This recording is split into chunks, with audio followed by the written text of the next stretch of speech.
Good morning, everyone, and welcome to the Bureau for Private Postsecondary Education Advisory Committee August meeting. Everyone, please make sure your cell phones are on silent or any other devices that you might have.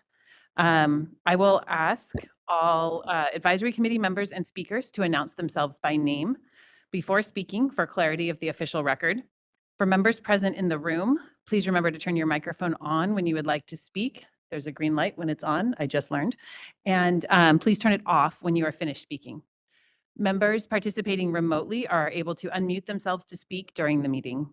Please place yourself back on mute when not speaking to reduce background noise for all participants. We will ensure that all comments from advisory committee members and speakers that can be accommodated are heard before proceeding with the agenda. The advisory committee welcomes public comments on any item on the agenda, and the committee will ask for public comments on each agenda item prior to any potential action being taken. Instructions for public comment will be provided during comment opportunities for both in-person and remote participants. Commenters will have 3 minutes to make their public comment. We ask only one public comment per agenda item per attendee. During agenda item 2, public comments for items not on the agenda, the advisory committee has limited the total public comment period for individuals to 30 cumulative minutes. Public comment on any other agenda item is limited to 20 cumulative minutes. There will still be a 3-minute individual limit. The Department of Consumer Affairs IT staff will assist with receiving public comments via WebEx during this meeting. I want to remind all speakers, please stay on topic and keep your comments to the allotted time or less. If members of the public have a question for the advisory committee or the Bureau, as opposed to a comment, you're welcome to submit your comment via email to bppe@dca.ca.gov. Okay, that is, today's meeting will be run according to the Bagley-Keene Open Meeting Act and the Brown Act. Our first agenda item is introductions and establishment of a quorum. When called upon, I'd like each member to introduce themselves with their full name and the constituency represented on the committee. So I will start with myself. My name is Lee Farron. I am the chair of the advisory committee and a student representative. Next, Tess. Hi, good morning, everybody. Tess Craker. I'm industry representative and also vice chair. Thank you. Robert. Not here yet. Canson. Canson, sure. All right, turn it on. There's a little button on the left of your microphone at the base there. It should make. There we go. There you go. Canson Chu, a community member. Any? Not present. Joseph. Morning, everybody. Joseph Holt, institutional representative. Robin is not here yet. Tracy. Good morning, Tracy Tambasia, public member. Michael. Good morning, Michael Zimmerman, institutional representative. I don't believe we have representatives from either Senator Ashby or Assemblymember Fong here. Is that correct? Okay, thank you. Okay, we have a quorum and are ready to move to the next item on the agenda. So let's see, so we did that. Okay, so next we are on agenda item 2, which is public comment for items not on the agenda. So we'd like to open it up first in the room, I believe, would probably be easiest for anyone who wishes to make a public comment for agenda item 2, items not on the agenda. Okay, seeing no requests for public comment, we'll move to WebEx and see if there are any requests for comment. The instructions are on the screen, and I'll let the IT staff share the instructions. Thank you, Madam Chair. If any member of the public would like to make a comment, please raise your hand by clicking on the hand next to your name. If you have called into the meeting, you may raise and lower your hand by pressing *3. We are displaying instructions and we'll give you a moment.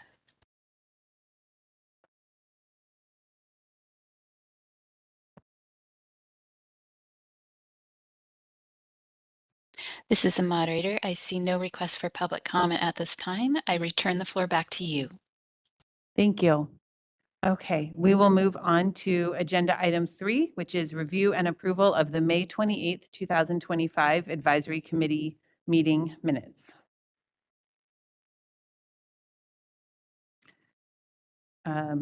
Members, have you had the chance to review, and do you have any comments or adjustments? I move to approve. Okay, we have a motion to approve. Okay, and a second. Motion was by Canson, second was by Michael.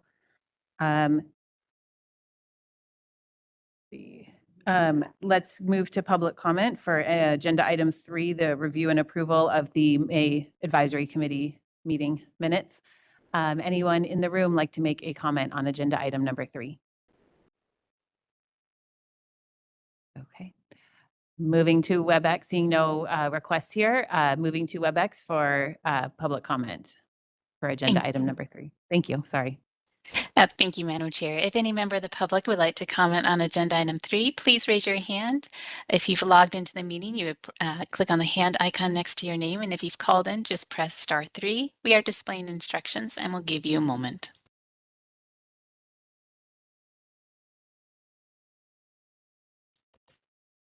All right, this is a moderator. I see no request for public comment. I return the floor back to you. Thank you. We have a motion and a second. Now we'll hold a vote. I'm just making sure I can do roll. Tess? I wasn't present at the last meeting, so I'll abstain this Okay. time. Thank you. Canson?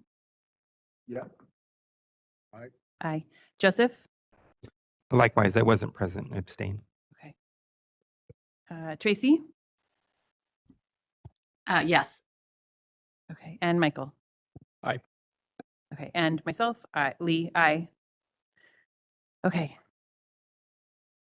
Do we need to, yeah, Yeah, Madam Chair, we don't have a majority of the quorum, what I was so afraid of, we yes. can, you can we can hold it. table in- this. Yeah, we yes. can hold it until the other members join a little bit later. We'll Sure. hold the vote at that point. Okay, got it. Thank you. Okay, so we will table the vote, or we'll hold it open, and then we can ask the members when they join to add their votes. Correct? Sure, it might be best just to do the revote? vote again. Okay, we'll revote then. No problem. Okay, then we will revote on that on agenda item 3. Moving on to agenda item 4, which is remarks by a representative of the Department of Consumer Affairs. Hi, welcome.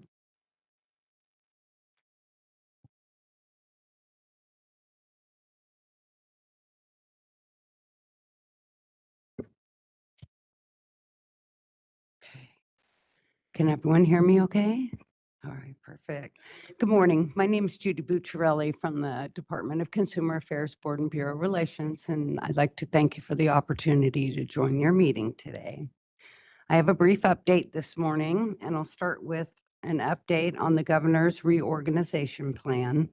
In January, Governor Newsom released his proposed 25-26 state budget, which included a proposal to split DCA's oversight agency, the Business, Consumer Services, and Housing Agency, into 2 state agencies, the California Housing and Homelessness Agency and the Business and Consumer Services Agency. After public hearings and review by the Little Hoover Commission and the legislature, I am pleased to share that the governor's reorganization plan was enacted on July 5th of this year. Again, the new Business and Consumer Services Agency will be responsible for consumer affairs, licensing, and enforcement, and the Department of Consumer Affairs will be among the 8 departments in this new agency. The 2 new agencies will officially become operative on July 1st, 2026. DCA is participating in multiple agency work groups on the logistics required to transition to the new agency and will continue to keep board and bureau leadership apprised throughout the year ahead. Next, I'd like to provide an update on the hybrid telework transition return to work. On March 3rd, Governor Newsom issued an executive order requiring all state agencies and departments to update their hybrid telework policies for employees and increase from 2 to 4 days in office per week beginning on July 1st, 2025. At the end of June, agreements with several labor unions representing employees within the Department of Consumer Affairs were released, delaying the 4-day in-office requirement by 1 year for most employees. We appreciate staff's flexibility as the situation evolved. Next, I have a few travel updates. On June 9th, 2025, the Department of Finance issue guidance for out-of-state travel in the upcoming fiscal year. Travel outside of California will be limited to essential travel that is required to conduct state business, meaning requests should only be made for mission-critical needs. DCA distributed a memo to all boards and bureaus on June 16th detailing the criteria for mission-critical travel, including but not limited to enforcement actions, revenue collection, statutory requirements, auditing, and litigation. Additionally, all requests must be provided to DCA's budget office 8 weeks in advance to allow for review by DCA, agency, and the governor's office. If there are any questions, please contact your assigned budget analyst at DCA. We would also like to remind committee members and staff of our collective responsibility to always work to minimize the costs to the state through responsible travel planning and scheduling. To best serve the public, it is incumbent upon all of us to ensure that we are being fiscally prudent in our decisions, especially when traveling for bureau business. DCA is reminding members and staff to evaluate if a rental car is always necessary versus ride-sharing services. Carpooling is also highly encouraged when renting vehicles. We know that there may be new travel costs members are experiencing, such as baggage charges, so please keep receipts to ensure that you can be reimbursed. If you have any questions related to travel, please reach out to Board and Bureau Relations at memberrelations@dca.ca.gov so we may assist you. And finally, I have an update on the DCA annual report. The annual report is one of DCA's biggest projects. Staff work on this report throughout the year, gathering information and statistical data in order to compile a comprehensive report about the department's actions, which is submitted to the legislature. On behalf of the director, thank you to Bureau staff for your efforts and contributions. Published to the DCA website this summer, the annual report has a wealth of information and memorializes all the great work done by so many throughout the department. DCA encourages members to take time to review it and use it as a resource. In closing, I'd like to thank you again for the opportunity to join your meeting. This concludes my report, and at this time, I'll turn the floor back to Chair Farren, and I'm happy to answer any questions from the committee. Thank you so much. Committee members, any questions? Okay, we will open item number 4, remarks by representative of the Department of Consumer Affairs for a public comment. Anyone in the room wishing to make a public comment on agenda item 4? Okay, seeing none, moving to WebEx. Anyone requesting a public comment? Thank you, Madam Chair. If any member of the public would like to comment on agenda item 4, please raise your hand by clicking on the hand icon next to your name, or if you've called in, pressing star 3. We are displaying instructions and we'll give you a moment.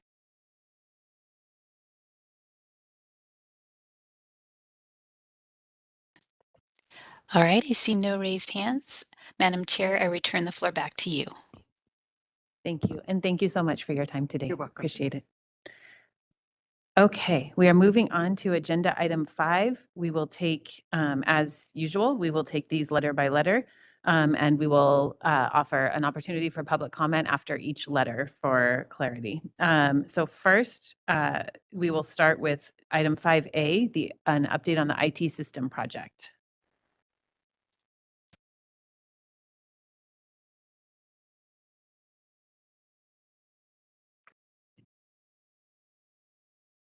Good morning. Hello, good morning. My name is Jason Piccioni. I'm the Chief Information Officer for the Department of Consumer Affairs. Thank you, Chief Chair Farren and Chief Cochran and members for having me today. If I'm being honest, I haven't looked forward to coming in front of you in the past few years. Not everybody in this scenario, modernization, not everybody appreciates the journey, just the end. So I've only been able to give you progress updates on the journey. Well, not the end, but we have successfully, as of 7/1, it might have been 7/2, but we'll just cheat and say 7/1. We've successfully migrated 25 years worth of Bureau institution data, application data, financial data to marry up with the enforcement data and the strict claims data that we have done in the past into our Connect platform. This was, I say successfully, not perfectly, successfully. Perfection is something we're still chasing, and we will continue to have fun, interesting challenges along the way as we continue to improve the platform. But I want to take the time to acknowledge that this effort was something that really embodied what state government is asking of us to do, more with less. This was not a high-resourced effort, and the folks involved really did a bang-up job. As we came to the conclusion there towards July, folks, Tamika Garvin, who are her, Greg Donkerbrook,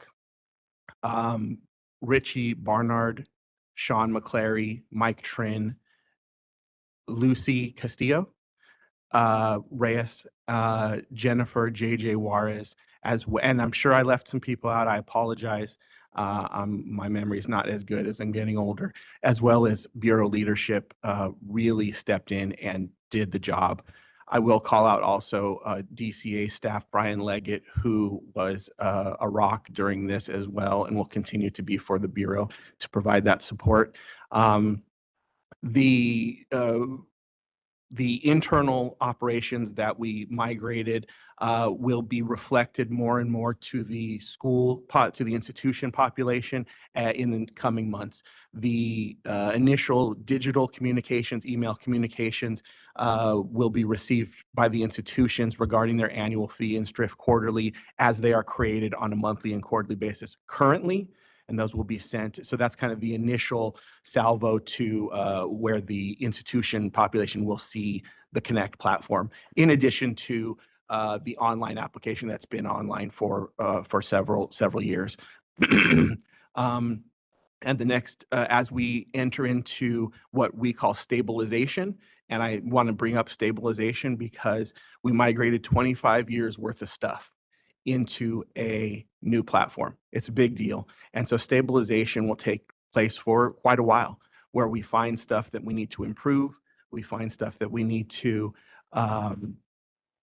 fix and address those issues. So stabilization will last for a while. And also our maintenance, now that the platform is in full production, we'll have maintenance forever. And that will include continuous improvement, which is led by Bureau Chief Cochran and other Bureau leadership, and really supporting that continuous improvement idea, especially in the area of data accessibility to Bureau staff for research purposes, operational purposes, workload management purposes, et cetera.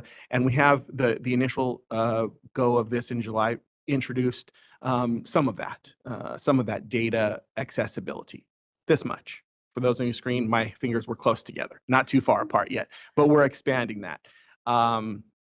So that's the update from me. I'm happy to answer any questions. Thank you. I feel like this project has been about the same life that I've been on the advisory committee, and it is really cool for it to be at a like the point that you're at. So it's been really, I understand why you might not have enjoyed coming in front of us all the time, but I think it's been really great to hear how thoughtful you all have been about it. And I know it's if it was perfection, then you wouldn't get to keep coming back. So I'm glad you're not perfect yet. If I'd known that, I probably would have been, Yeah, right. I just want to chime in very please. quickly. Thank you. I just want to make sure to extend the thanks to Jason personally for everything he has done for this project. Jason has been involved with obviously not just DCA, but the Bureau for Private Postsecondary Education for literal decades.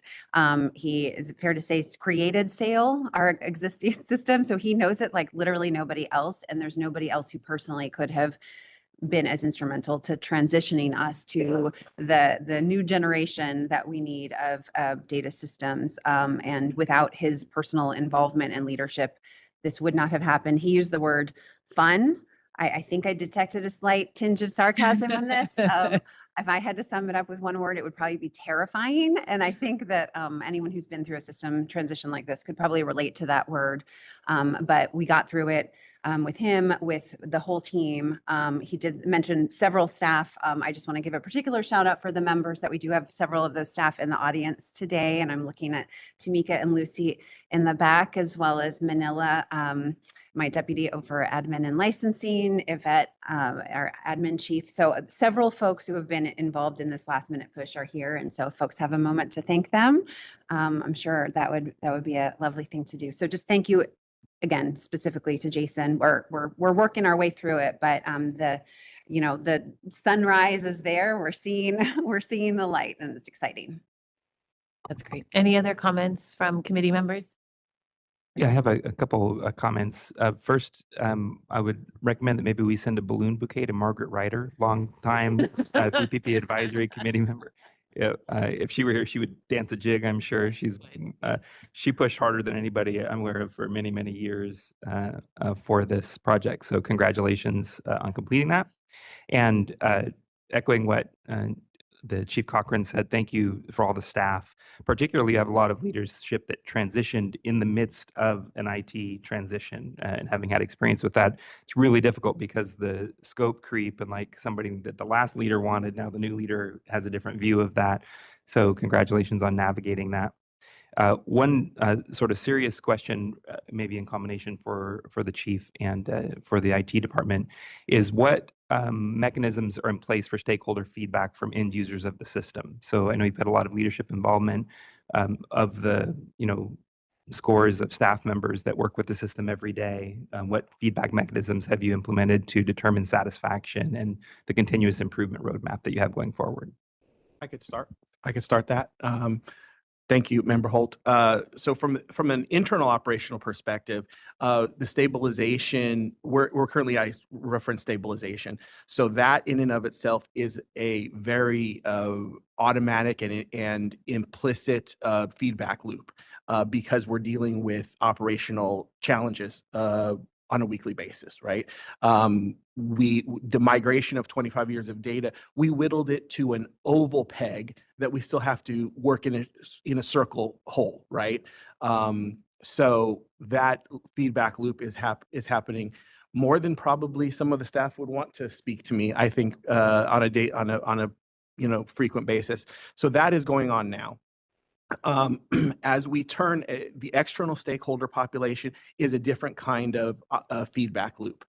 We intend for the, when I spoke about annual fees, payment of annual fees, filing of STRIF quarterlies as the first attempts or first introduction outside of the application, we intend to speak with folks from the institution population on a targeted basis in a vetting situation before we put that out. And then the feedback loop will go. We generally, on all of our systems at DCA, we have a survey that goes out every X number of transactions where someone can take a survey. We haven't implemented that yet. We haven't spoken about it as far as the precise definitions, but we do that generally. So every 50th person or 10th person or whatever it is that enacts a transaction would have the opportunity to fill out a survey. And that survey would say, this is the greatest platform ever. We love you. Thank you, Jason, so much. And thank you, Bureau staff, or otherwise. So those are the two that come to mind right now.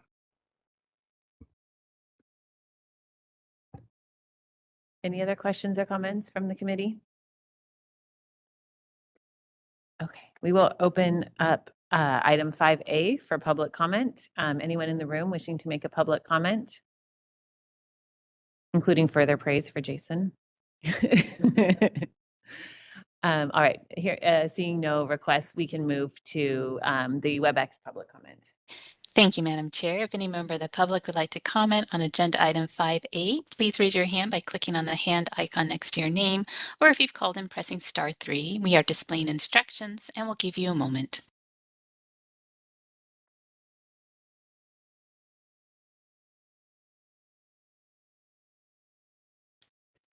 All right, I see no requests for comment at this time. Madam Chair, I return the floor back to you. Thank you. Thank you, Jason. For purposes of roll call, I want to acknowledge that member Robin Smith has arrived. Welcome. Okay, we're going to go a little bit out of order to accommodate schedules. So next item, we're going to move to 5F, which is the complaint and investigation update.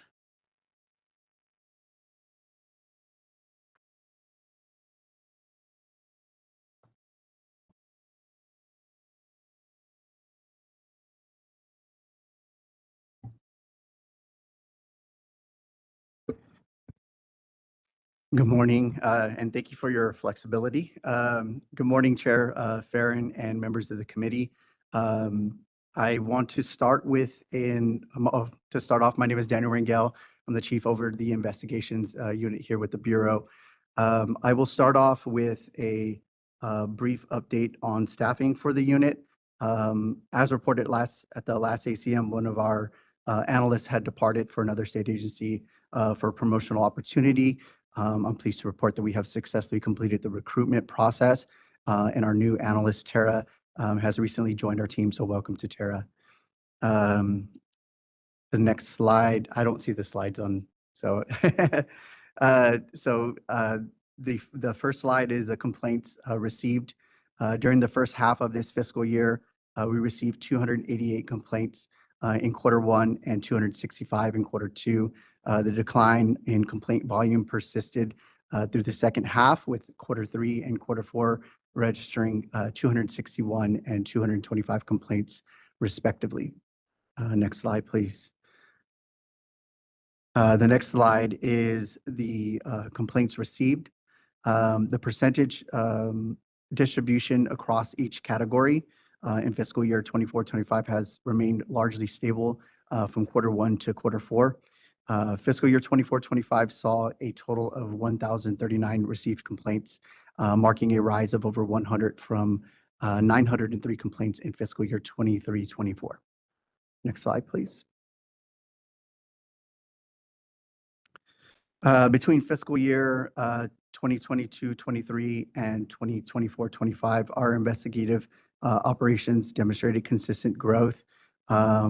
In fiscal year 22-23, we successfully completed 757 investigations, marking a strong foundation for our efforts. The following year, 23-24, that number surged to 1,110, reflecting both increased capacity and a deepening commitment to thorough case resolution. By 24-25, we reached 1,175 completed investigations, underscoring our continued momentum and dedication to reducing our backlog. This upward trajectory not only showcases our operational efficiency, but also our unwavering pursuit of excellence year over year.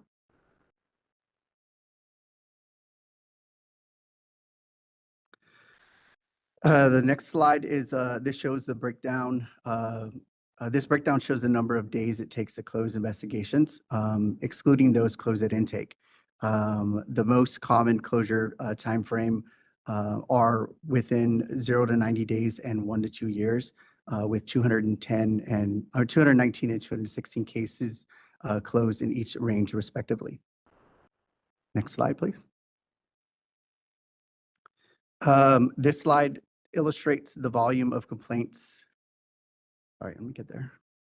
This slide illustrates the volume of complaints assessed during intake and their respective outcomes. The distribution across categories has remained largely stable from Q1 through to Q4. For cases outside our jurisdiction, the intake team consistently excels at guiding complainants to the appropriate agency through referrals or redirection. Next slide, please. This report highlights 8 examples received. Well, first of all, this report is in response to a request from one of our committee members regarding our review of some of the complaints through intake and the non-jurisdictional designation. So this report highlights 8 examples of complaints received that were deemed non-jurisdictional and subsequently closed at intake. Each complaint involved issues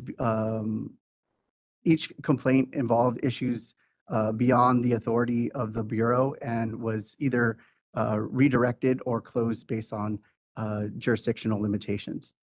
So as you can see in the slide, complaint one was a non-California resident student reported that the Arizona institution they were enrolled in provided no active instruction and left their questions unanswered. Since the school is an out-of-state registered school and the complainant was not a California resident, the matter was referred to the Arizona State Board for Private Post-Secondary Education for review and possible action. Complaint number two, a former student needed an official transcript from a school that had shut down in 2020. The student was supplied with the contact information for the custodian of records. The person designated to maintain the records post-closure. Complaint number three, an anonymous individual claimed a school was improperly selling instructional hours. Complicating matters, Bureau records show the school had closed in January 2024 after its approval to operate had expired. The students' attendance occurred after the approval expired due to the anonymous nature of the claim and the amount allegedly paid during being under $2,500, rendering the school exempt from Bureau oversight. The Bureau couldn't pursue the matter. Instead, the complaint was redirected to the Board of Barbering and Cosmetology for further consideration. Complaint number four, an instructor submitted a grievance following their abrupt dismissal from the institution. Although employment issues fall outside the Bureau's domain, the complainant was guided to the local labor commissioner's office and a more appropriate channel for resolving labor disputes. Complaint number five, a parent of a former student sought the institution's tax identification number to complete their personal tax filings. The complainant was not satisfied with the statement provided by the institution. Because such financial record requests fall outside the Bureau's scope, the individual was directed to the Internal Revenue Service, which has the authority to handle these kinds of inquiries. Complaint number six, an anonymous complaint was referred from another government agency alleging that an instructor had discriminated against students. As discrimination and civil rights matters are overseen by different agencies, the Bureau referred the complaint to the California Civil Rights Department, which handles such violations. Complaint number seven, a former student sought a refund from an institution that ceased operations in 2025 or 2015. Given the school had been closed for several years, the Bureau is unable to investigate or intervene in such matters. Therefore, the complaint was closed and the student was referred to the Student Tuition Recovery Fund, a resource designed to support students affected by institutional closure. Complaint number eight, a former student claimed they were subjected to ridicule while attending the school and is now pursuing a refund. However, the school closed in 2016 and the student had dropped the program back in 2005. As a result, the complaint was closed. And again, the student was referred to STRIF. And I will note with this, just the way that we track the information, we previously was tracked that referrals to STRIF and OSAR were kind of similar. So just wanted to make that distinction. And next slide, please.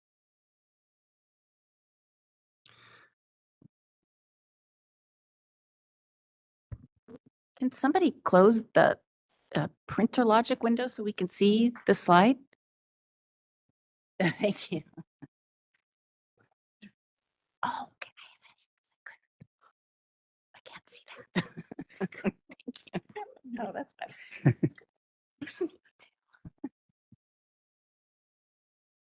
Okay, this slide is investigation outcomes. This slide presents the outcomes of investigated cases, excluding those closed during intake. The distribution across the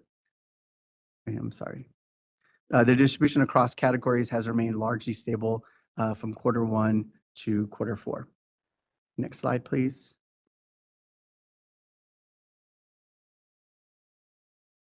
These represent the most common allegations referred to the discipline unit following investigations. Unapproved institutions remains the leading reason for referral. And next slide, pending caseload age.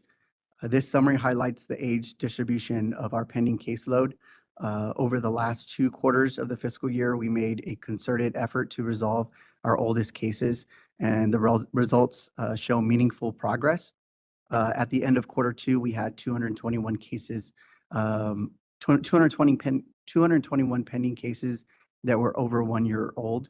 By the end of Q4, that number had decreased to 162, reflecting a significant reduction in age cases. Next slide, please. At the last advisory committee meeting, I shared that we had a particularly strong Q3, successfully reducing our pending cases from 610 at the end of Q2 to 522.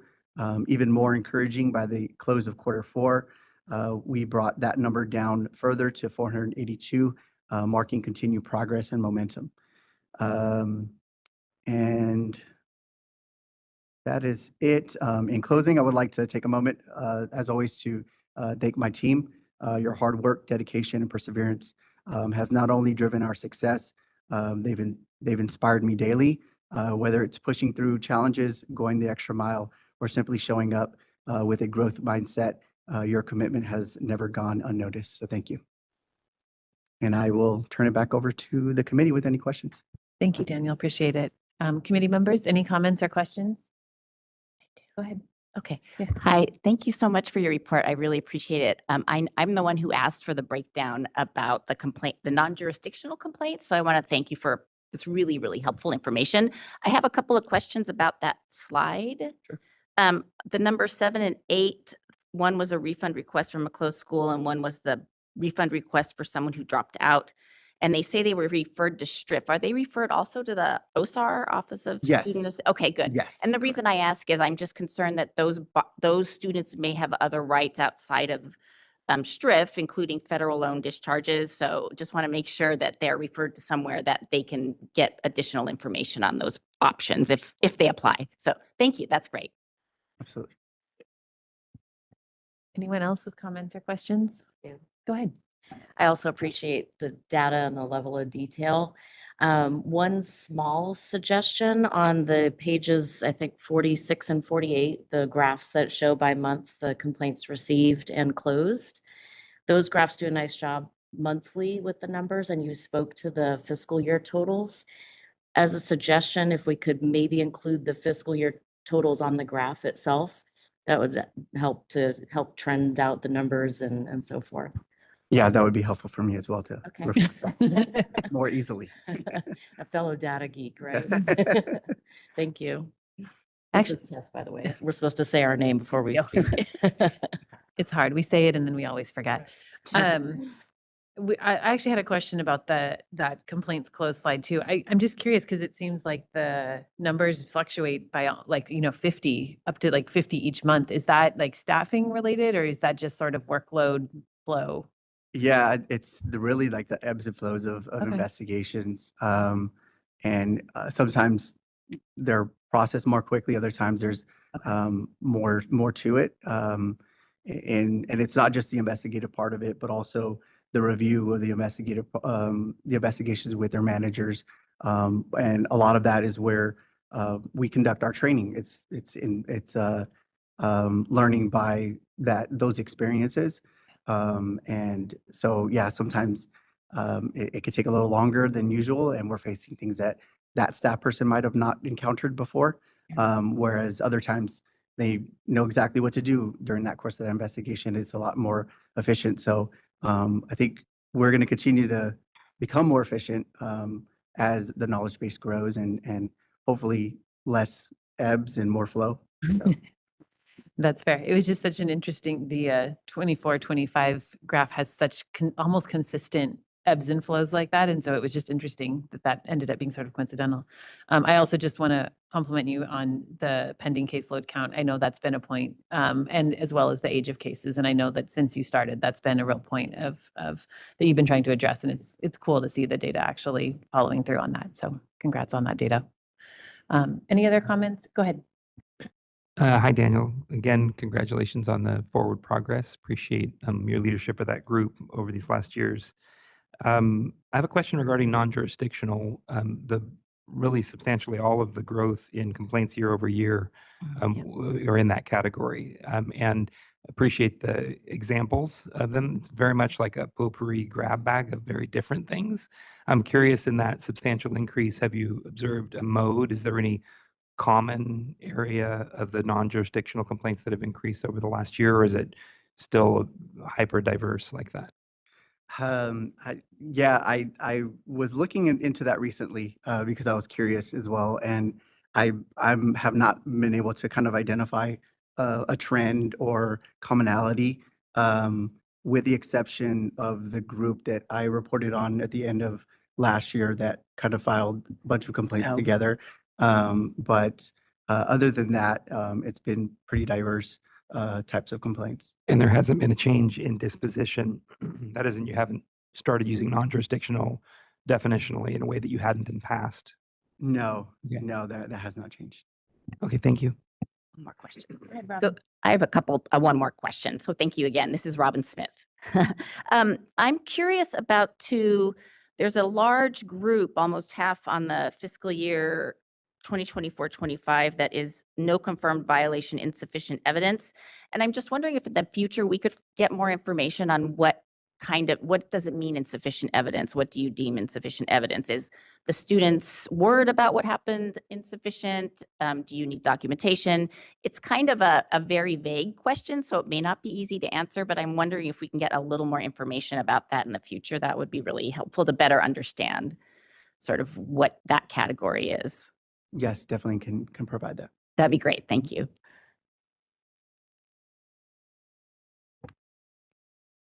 Any further questions or comments? Okay, we will open up item 5F for public comment. Anyone in the room wishing to make a public comment on item 5F, please come forward.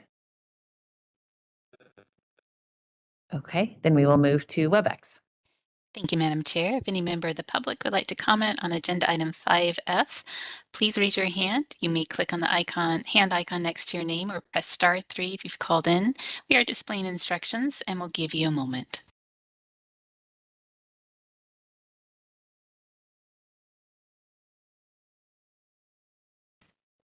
All right, this is a moderator. I see no request for comment. I return the floor back to you. Thank you, and thank you again, Daniel. Okay, now we're going back in order again. So we will move to item 5B, which is the licensing update.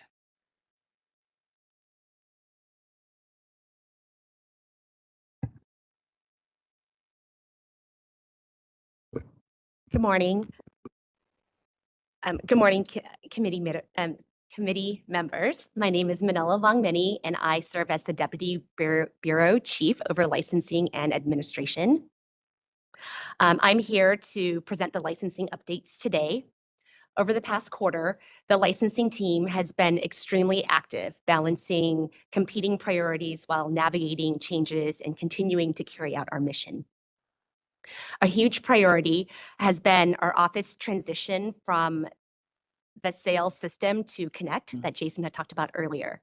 The licensing team participated in extensive regression testing, exactly 369 hours in Q4, to ensure that the system was fully functional and updating procedures to align with Connect.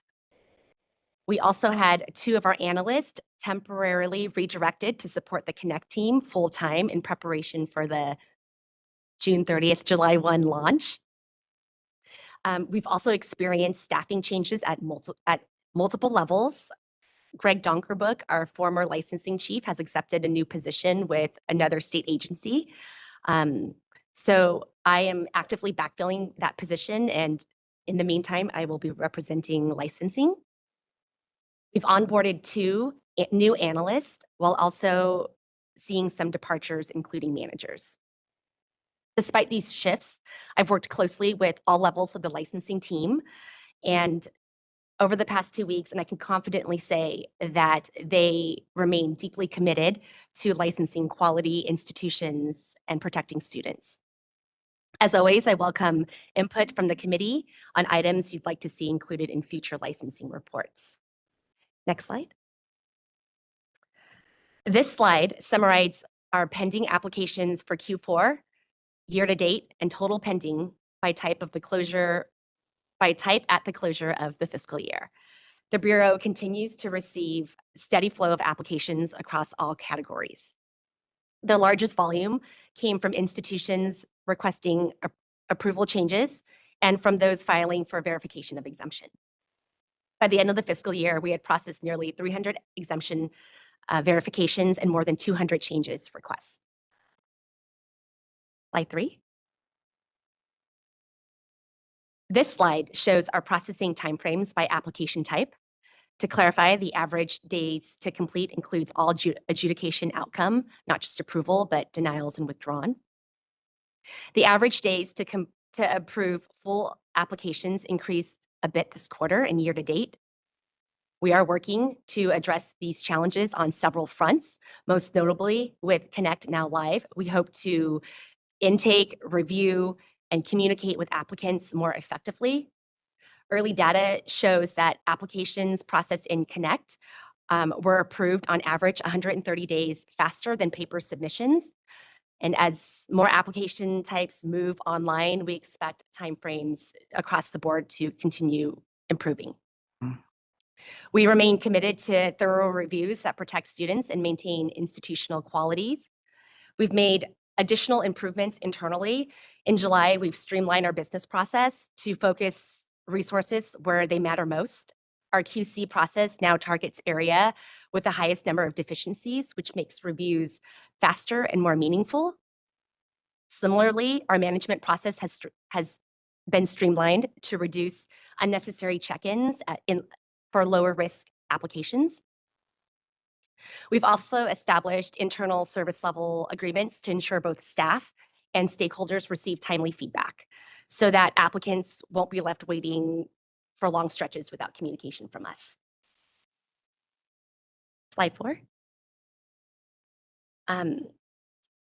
As of Q4, the Bureau oversees 1,536 total locations statewide, broken down into main campuses, branch campuses, and satellite campuses. It's also broken down by approval type. 385 institutions are approved by means of accreditation. 500 hold full non-accredited approvals. 138 are out-of-state registrations. And no institutions are currently operating under conditional approval. We continue to hold licensing workshops, which remains a strong support resource for institutions. In April, we had 27 attendees. In May, 30 attendees. June, 35 attendees. Feedback remains positive. Attendees highlight that the clarity and depth of our presentations.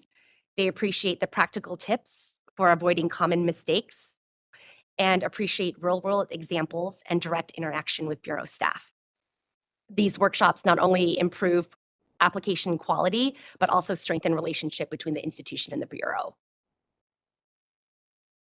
In summary, the licensing unit has managed high workload, major system transition, and staffing changes, all while keeping focus on application compliance and student protection. We've streamlined our business practices, established service benchmarks, and are optimistic about Connect. These efforts give us confidence that application timeframes will improve going forward. Thank you. Any comments or questions from committee members? Go ahead. Hello, thanks for stepping in for the licensing in the near term with that transition in leadership. And congratulations, it sounds like, for Greg. That was a good move for him. Okay, wish him the best. I have some questions. With the Connect transition to Connect, we have discussed in multiple previous meetings a chess clock analysis or something like that that would demonstrate how much time a pending application spends on the institutional responsibility and how much is on the bureau time. Does the Connect system, to your knowledge, facilitate such analyses? In past, it's been hyper manual process. Is there some new data capability in the system that will enable that kind of analysis in future? I believe so. Not in the near future. I think we're anticipating. Yeah. I think for the foreseeable future, we're likely anticipating continuing to do that manually, but that's part of the longer term plans. Okay, and it is part of your standard process now is to keep data tags to be able to do that. Excellent. Yes. And then in communication, a lot of time what happens based on, again, our earlier conversations is a letter goes this way, it sits there for a long time, and then it comes back. And so there's the communication process itself just takes a long time. Is there on the menu any sort of a individual conference option or a meeting? Can you take an institution that's struggling, for example, and you're sort of speaking past each other in mail every 60 or 90 days? You do the licensing workshops, which are in aggregate sense, and you talk about the bureau, and you give great information to groups of people. Is it possible to meet with an institution and offer maybe as an opportunity to come to the DCA and sit down and work through issues together in conference? Absolutely. And we do that with institutions that request meetings with us. Okay. But I do see an opportunity to build that into our business process. That To maybe if there's- suggest if that there's proactively. multiple deficiency letters going out, it's time to pick up the phone and have a conversation. So we're certainly looking at all of those communication touch points. Got it. And from the institutional perspective, I would say obviously there's some attention around 2-year approval timelines for full approvals, but the renewal specifically running like in the 400 plus days for a renewal. It's a school that has achieved their full approval at one point, and they're looking simply to renew that. I say simply, I know nothing is simple, but still 400 days is a long time to renew something that was already in process. So appreciate the continued energy and effort to improve and tighten those timelines. The renewals are complex, just like the full approvals. They require a deep dive of the institution from their education program to financials and any compliance issues. So we definitely understand the complexity of that particular application type and are certainly looking at how we can streamline that.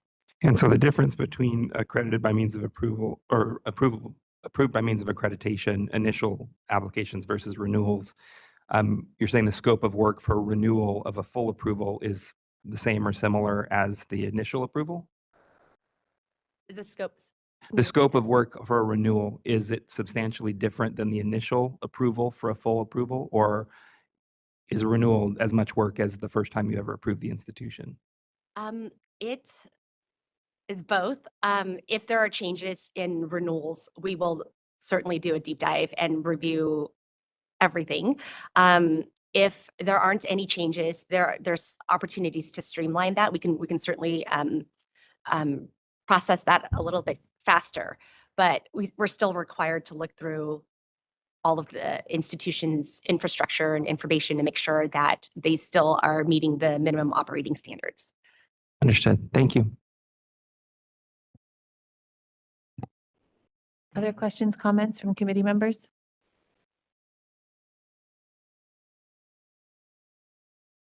Hearing none. Okay, we'll move to public comment for item 5B, which is licensing. First, for anyone in the room wishing to make a public comment. Okay, seeing no one step forward, we'll move to public comment on WebEx. Thank you, Madam Chair. If any member of the public would like to comment on agenda item 5B, please raise your hand by clicking on the hand icon next to your name, or if you've called in, pressing *3. We are displaying instructions and we'll give you a moment.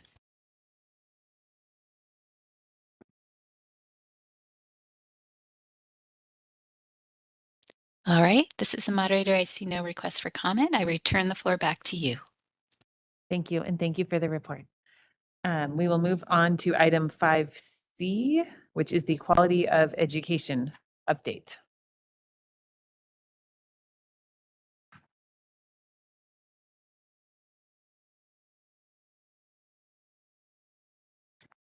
Good morning. My name is Ebony Santee, Education Administrator with the Quality of Education Unit, and I'm here to give you a brief update on our provisional approved degree programs.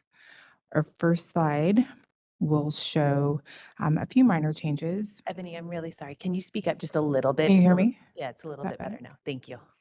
I'll get closer. Uh, I think it's okay. Can everyone else hear okay? Okay, you're fine. Thank you. Okay, I'll try to stay right here. Can you hear me? Okay. So a few changes. We've had one more school become closed, leaving the count to 15. We had another institution surrender their degree programs, which brought our count to 22. And we've had an additional institution begin pursuing accreditation for a total of 24, overall count to 100. Next slide, please. Our total institution count for institutions going through provisional approval has increased to 219. Those changes we're seeing again in our surrendered numbers and our suspended programs. Next slide, as always, shows just a outline of the accreditors that our newly provisional approved programs have chosen. And that's the brief update. Open for any questions. Thank you. Committee members, any questions or comments? No? Okay, hearing no comments from the committee, then we'll move to public comment for item 5C, the Quality of Education Report. Anyone in the room wishing to make a public comment? Okay, seeing nobody, we will move to WebEx. Thank you, Madam Chair. If any member of the public would like to comment on agenda item 5C, please raise your hand by clicking on the hand icon next to your name, or if you've called into the meeting, pressing *3. We are displaying instructions and we'll give you a moment.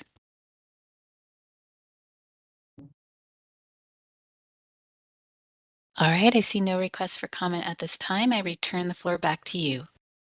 Thank you, and thank you for that report. We will move to item 5D, which is the Compliance and Annual Report Update. Thank you. Thank you.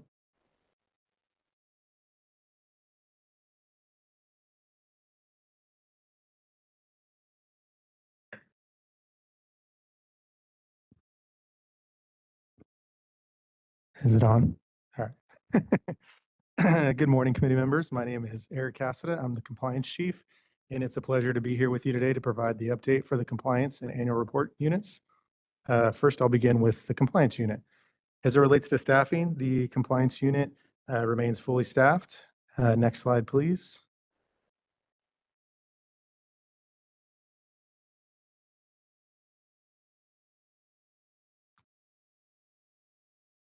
Not changing on my screen.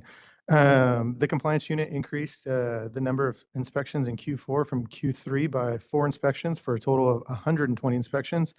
And overall, compliance experienced nearly a 33% increase in the number of inspections completed year over year, from 323 in fiscal year 23-24 to 429 in fiscal year 24-25. And our early projections for fiscal year 25-26 have the compliance unit on pace to exceed the number in fiscal year 24-25 and complete roughly 456 inspections. Don't hold us to that number. It's still very early, but we're hoping to exceed it. Next slide, please. In fiscal year 24-25, we conducted 272 unannounced inspections and 157 announced inspections. Staff assignments for the upcoming inspection period have already been made, with the majority designated as unannounced inspections. And as we continue to conduct more unannounced inspections, institutions are reminded that they must have personnel scheduled to be present at all times during normal business hours to provide Bureau staff with access to records for those inspections. Next slide, please. This slide presents inspection results for fiscal year 24-25, categorized into announced and unannounced inspections. Inspection outcomes fall into 4 categories: no action taken, notice to comply, enforcement referral, and both a notice to comply and enforcement referral issued. The data continues to highlight a key trend, which is that unannounced inspections tend to identify more instances of non-compliance compared to unannounced inspections. This suggests that institutions may be better prepared for unannounced inspections, whereas unannounced visits provide a more accurate reflection of day-to-day compliance. Next slide, please. The Bureau continues to offer compliance workshops, which are held monthly. During Q4, we averaged about 51 attendees during each workshop, and our next workshop is scheduled for September 17th. And moving on to the annual report compliance unit update. So next slide, please. As it relates to staffing, the annual report compliance unit also remains fully staffed. And the portal for the 2024 annual report opened on August 1st, 2025, with a due date of December 1st, 2025. Just a couple noteworthy things. Our notifications were sent in July and early August to the institution's physical and mailing address on file with the Bureau, as well as by email to the individual who submitted the 2023 annual report. And as a reminder, any changes to a physical or mailing address, contact person, agent for process, and/or custodian of record must be updated timely. And if your institution has had a recent change, please reach out to our licensing unit at bppe.licensing@dca.ca.gov to update your information. And next slide.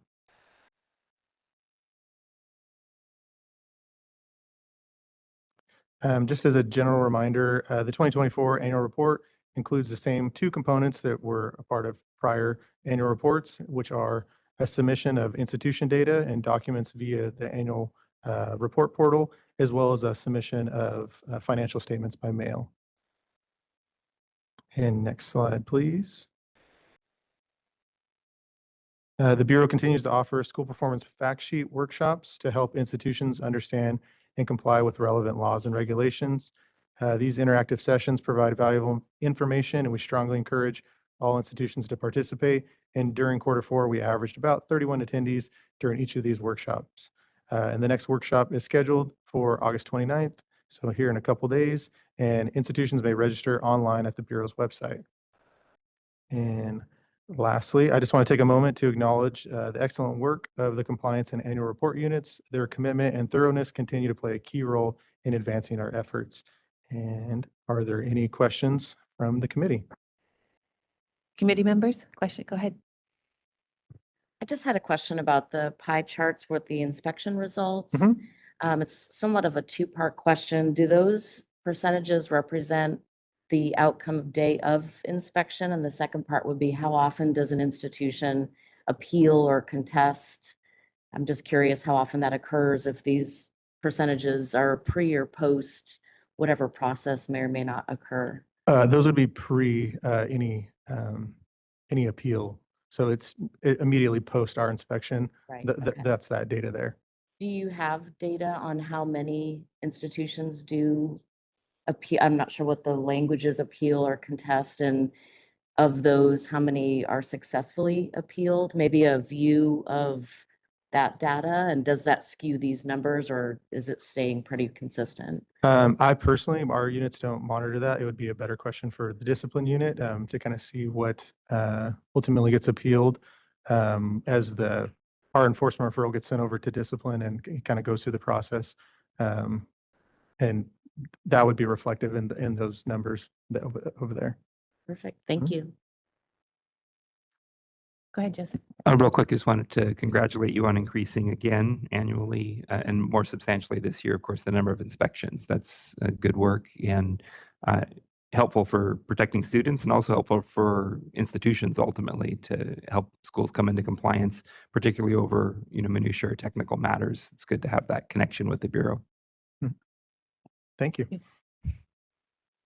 Any other questions or comments?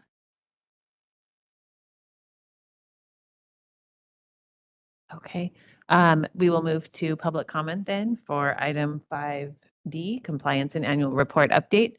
Anyone in the room wishing to make a public comment? Okay, and then seeing nobody, we will move to WebEx.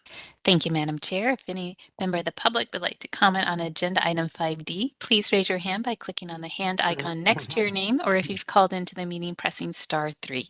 We are displaying instructions and we'll give you a moment.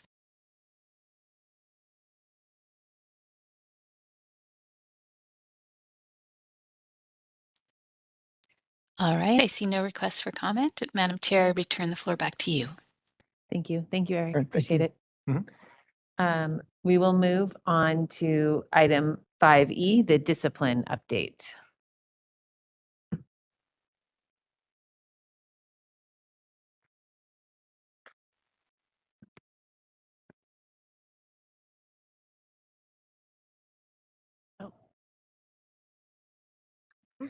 I was like, "Did I press the button?"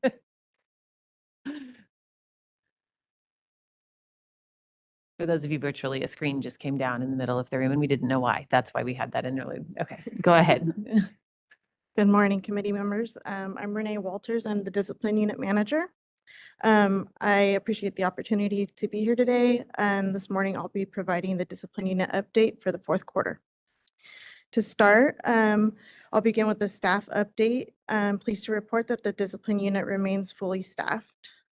I'll now move on to a program update for enforcement actions resulting from an accusation.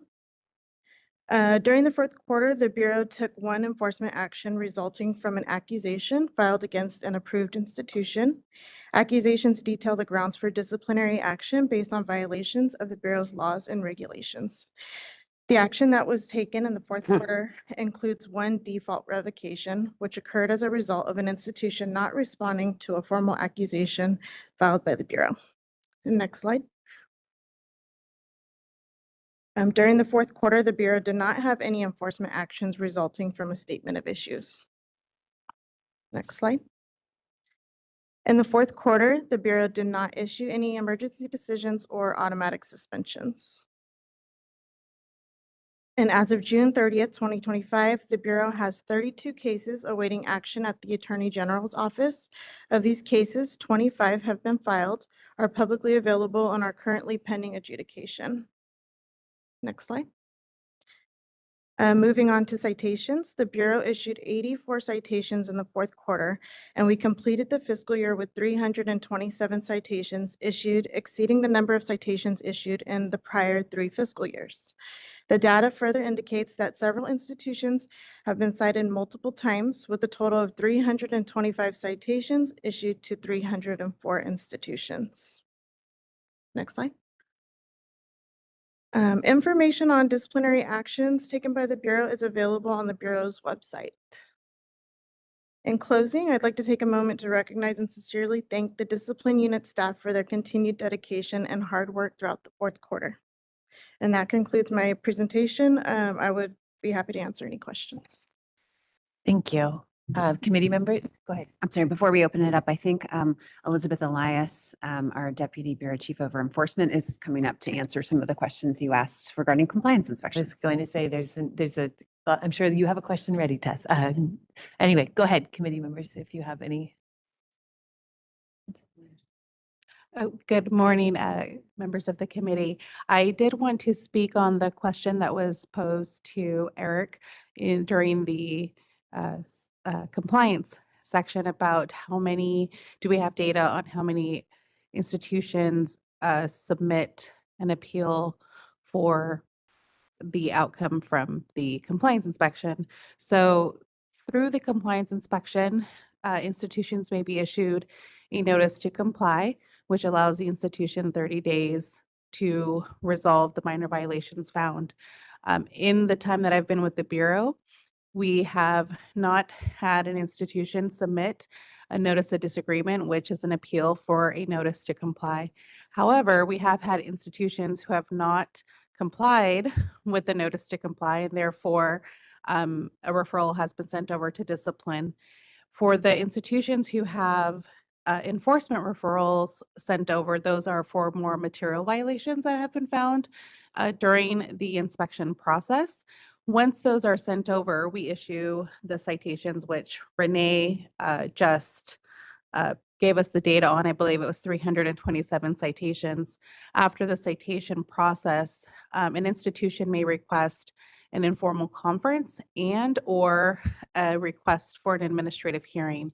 We do have data. We don't have that data here to provide today, but there is often institutions who will submit a request for both an informal conference and an administrative hearing, though after the informal conference, many institutions forego with the administrative hearing based on the outcome of that informal conference. Oftentimes, many of those informal conferences result in a affirmed decision or a modified decision which could have modified the fine amount and or the requirements of that order of abatement. And then for those that are not satisfied, we will continue with the administrative hearing process. And in those cases, even then, sometimes through that process, the Bureau may settle with an institution for some kind of settlement of an affirmed decision, but maybe more of a modification on the fine amount or the order of abatement. And then if not, then we proceed with the hearing where the administrative law judge will make that determination on the outcome. But we can work on data to provide at a future hearing. Thank you. Tess, do you have any follow-up? No, I just wanted to thank you. That really rounded it out. I actually could see the flow chart of how it all pieced together. So thank you so much for the thorough response to my question. You're welcome. Yeah, I was just going to say along those lines that it's really, I think, I don't know if, the new data system or something, but it'd be interesting to see like kind of the source of where things are coming from. Like, are they coming from the unannounced inspections and like, where does that lead? I'm not saying that we need that whole map necessarily for everyone, but just maybe even sort of anecdotally some percentages of like half of these enforcement actions started with an unannounced inspection or, something like that. It could be kind of interesting to see where that's coming from. I don't know if that's possible. Just for clarification, you're wondering how many of the actions that are coming over to discipline are from an unannounced inspection versus an announced inspection, or just in general? Just in How many general. of the referrals are coming over are from an inspection versus like an investigation? That's what I was thinking, more like the source of like kind of the initial, like initiating source of where that discipline is coming from. Did it come from, callers, somebody calling in? Did it come from a more, a scheduled inspection? What is kind of the underlying source of where those discipline actions are coming from? Like I said, I don't know how possible that is to track all that, but it's, maybe in the iterations of the new system or something, it might be interesting to be able to see that. Okay. We can work on something for you all. We can always bring Jason back if we need to. Any questions, any other questions or comments from the committee members? No. Okay. Thank you both. We really appreciate it. All right. Thank you. Thank you. Oh, sorry, public comment. Sorry. Public comment on item 5E. Anyone in the room who wishes to make a public comment on item 5E, the discipline update? Seeing nobody, we'll move to WebEx for item 5E. Thank you, Madam Chair. If any member of the public would like to comment on agenda item 5E, please raise your hand by clicking on the hand icon next to your name, or if you've called in, pressing *3. We are displaying instructions and we'll give you a moment.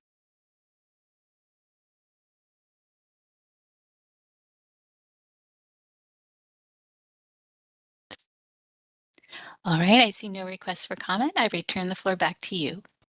Thank you, and thank you both. We already covered 5F. Okay, thank you. For purposes of the record, we want to acknowledge too that Kevin Powers has joined the meeting as well. Thank you for being here. Okay, anything else? Okay. We already did item 5F, so we'll move on to item 5G, which is the Office of Student Assistance and Relief. And we have a new face in the room, so welcome. Thank you. I'm going to insert myself, Bureau Chief Debbie Cochran, just to help introduce the new face. Yan Ko has joined us last week. So this is her officially 1 week anniversary with the Bureau. And we are enormously excited to have her join the team. She brings a true wealth of experience in the consumer protection student support world. She most directly joins us from the Consumer Financial Protection Bureau. where she supported the agency's more complex work on supervision and enforcement issues. She's also worked on policy research and advocacy at the Century Foundation. And prior to that, she's supported both individuals and classes of post-secondary education students who are seeking relief from their loan debt. So you can see why we are just so thrilled to have her. I know she's going to talk a little bit more about her experience and vision, and then we'll turn it over to the normal numbers. Thank you. Great. Good morning. Can everybody hear me?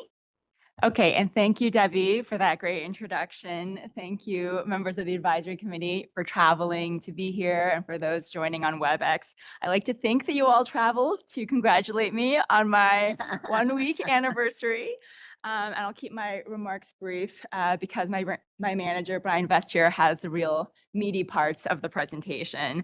But I'm actually also celebrating another anniversary today. About 10 years ago, this summer is when I started representing students at Brooklyn Legal Services in a desk where I had a guidebook that Robin Smith contributed to writing for the National Consumer Law Center and a box of Kleenex, which was very quickly diminished as students came into my office, shared their experiences from years, sometimes decades ago, of being harmed by schools where they did not get the type of education they signed up for.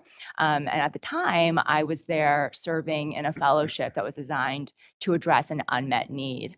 And there really wasn't as much to provide relief for students who'd been economically harmed in post-secondary education at that point in time. And fast forward 10 years through those different experiences that Debbie described, representing students both directly in advocacy and in government roles. And here we are again. I'm excited to be addressing issues that are facing students and facing unmet needs. I think at this moment, the unmet needs are a little different, but they are important. And I think it's more important than ever for states and state organizations like the Bureau to step up on behalf of students. Coming from DC, I will say that I think that there are broader policy risks at this moment that may increase the risks for school closures, reduce the level of accountability and the consistency of accountability for quality education, and certainly reduce the amount of resources that are available to provide assistance and relief to students who are harmed. So we have a large task ahead of us. And I'm excited to build upon the great work that we've done so far. And I hope that I will get to know you better as I continue to perform my statutorily mandated duties to report and answer questions from all of you. And with that, I'll pass things over to Brian to do all the hard work. Thank you, Jan. Hi, my name is Brian Vest, and I am the manager for the Office of Student Assistance and Relief. So thank you for having me and allowing me the opportunity to report on OSAR's efforts to assist students. With that said, let's move to chart A, informed choice outreach and educational activities. So chart A highlights the informed choice outreach events or proactive outreach events for prospective students that we've participated in this year. This includes college fairs, military events, industry-specific trade shows, and K through 12 presentations. Our team goes out and participates in these events as they allow us to directly interact with students and let them know about our services and what guidance we can provide them so that they can make informed choices about what's best for their education. This quarter, we had 5 proactive outreach events, mainly military ones where we were able to discuss OSAR services with service members who were looking to begin their transition back to civilian life and want to know about what their benefits are, and especially related to educational benefits. OSAR's military outreach is high impact because we can reach a population that, because of their educational benefits, can be targeted by a range of schools, including some with higher risk for student harm. In addition to reaching a high impact population, outreach to transitioning service members allows us to reach students at the time when they are actively being recruited by schools. So adding those events in, we had 24 informed choice outreach events and met with a total of 1,891 students this year. So moving on to chart B, Student outreach efforts. Chart B is where we capture the data for school, branch, satellite, and program closures, where we have obtained a roster for the students and have sufficient contact info to create an outreach effort, such as emailing or calling the students. We try to get our resources to the students and the information into the students' hands as quickly as possible. This outreach is often the first communication that we have with them that starts follow-up outreach in the form of other methods like one-on-one appointments, webinars, or in-person workshops based on the students' responses during this phase. There were 8 schools this quarter where we were able to email the students, totaling 432 students. Icon Collective was the largest closure during this quarter at 310 students. And like I mentioned, our outreach emails here prompted other forms of outreach, such as closed school workshops and one-on-one appointments with those students, which you'll see throughout this quarter. In its entirety, we have reached out 27 times through email or phone call to a total of 1,355 students who have been impacted by school, program, or branch closures and provided them with the information on their student rights and next steps. Moving on to chart C, this is where we report the closed school workshops that we've held. We hold these when there are schools that abruptly close and they warrant that response from us, like when they abruptly close or have a significant number of students that could be adversely affected. When we conduct our other types of outreach, like through email and phone, we are able to gauge the necessity and the desire of the students to have us conduct a webinar or in-person workshop. This quarter, we conducted both a webinar and an in-person closed school workshop for the students of Icon Collective after gauging their interest and need in further assistance from our email outreach conducted, as you saw in the prior chart. As a result, around 40 students received in-depth instruction on how to recover their economic loss, obtain their important documents, and transfer to other institutions to continue their education. In chart D, phone calls, and chart E, emails received, we document the phone calls and email communications with students and the topics that were covered by category. Often these students will be calling in because they are searching for help filing a student tuition recovery fund application, assistance on their student loan relief, school or program closure information, or transcript assistance. Also, our other forms of outreach can prompt students to contact us through phone and email, and that can be reflected in the data here too. In chart D, this quarter, we have an increased number of calls in April related to student tuition recovery fund application assistance, mainly related to our analysts following up with students who had filed for other relief programs like borrower's defense to see what those results were. We also had an increase in calls in the other category in June due to some outreach efforts we made while contacting students related to the Icon Collective school closure workshop. And then moving on to chart E. Here, chart E focuses on our tracking of email communication, and they are also categorized in the same method or manner as the phone calls. Our contact with students this quarter was consistent with our rate of contact in previous quarters as well. And then into chart F.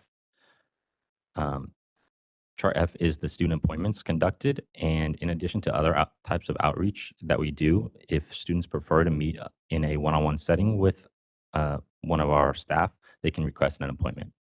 Often, it is most effective to provide a large number of students the information about their rights in a webinar or workshop, but in the case where students need a very specific information about their unique situation, students' appointments prove to be the most effective way.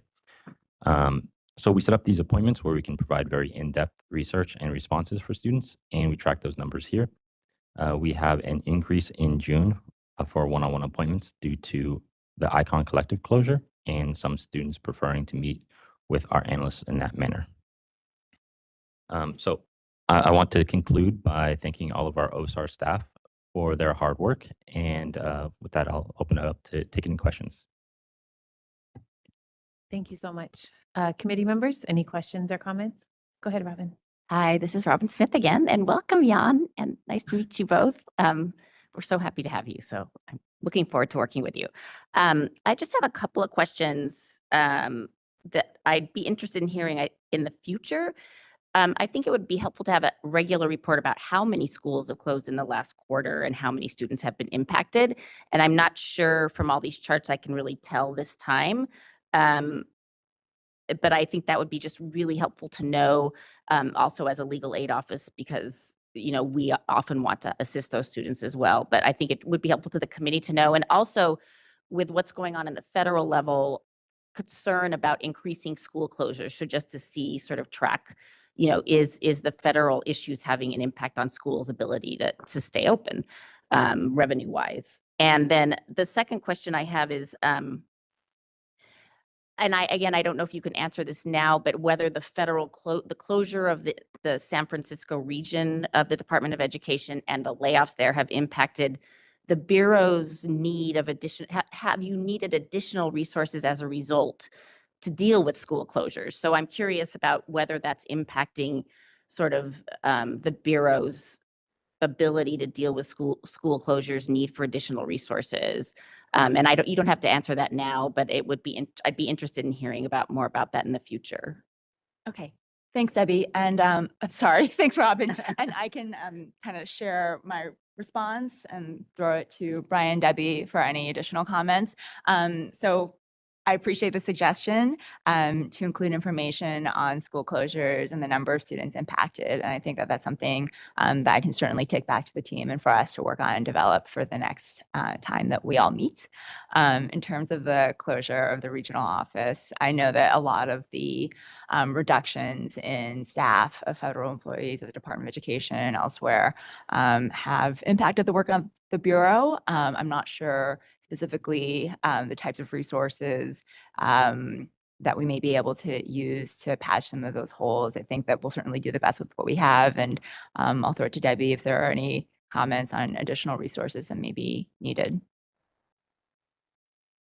Thank you. Thank you for the question, Robin. I think it's fair to say in brief that the U.S. Department of Education has been the Bureau's closest and most important regulatory partner. We exist in a world of lots of interconnected regulatory partners, and there is no one that was more essential than that. And the loss of the regional office has had quite the impact. So I would say that that's certainly true in terms of school closures, where we often partnered with them, had them join workshops to share information direct from the source around closed school or other resources that might be available. But also our administrative team that works with the U.S. Department of Education on our state authorization contracts and our enforcement team, where we share information or touch base with schools about with them when there might be significant issues that we're hearing about regarding Title IV that they might want to know about. So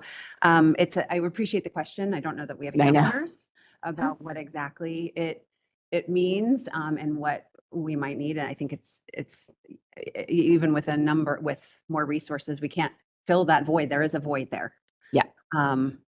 But again, I think it's fair to say it really does touch on every aspect of the Bureau operations, and it is.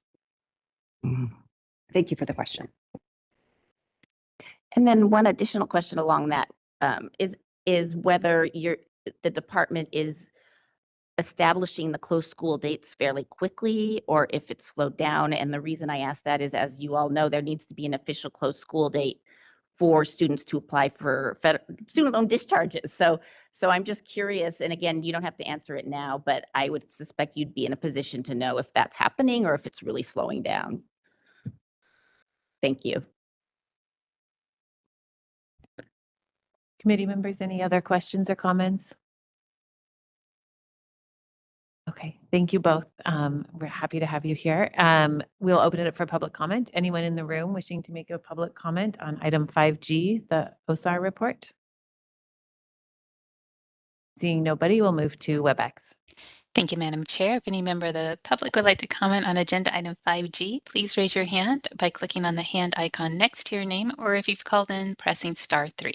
We are displaying instructions and we'll give you a moment.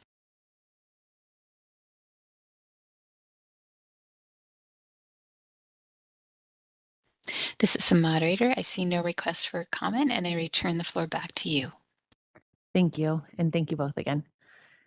All right, we are moving on to agenda item 5H, which is the Student Tuition Recovery Fund update.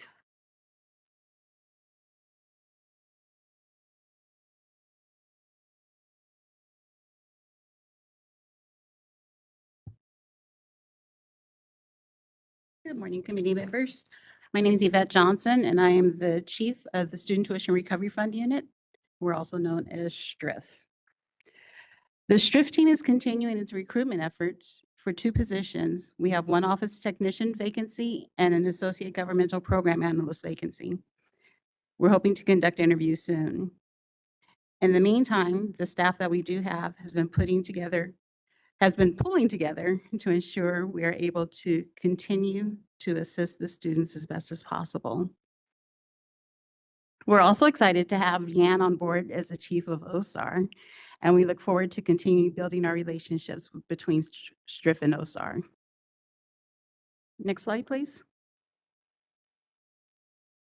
So this first slide tells us about the STRIF claims that were received, and we did receive more incoming claims for this past quarter. And as Brian mentioned in his presentation, that was largely due to the closure of Icon Collective. We continue to receive more claims via Connect than paper, and we're very pleased with that. And we still encourage students to go to our website and watch our how-to video and to use Connect to file their STRIF applications. Next slide, please.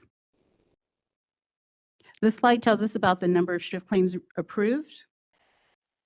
With fewer staff in the last quarter, our numbers of approved claims dropped slightly, and we approved over $1.8 million for student reimbursement.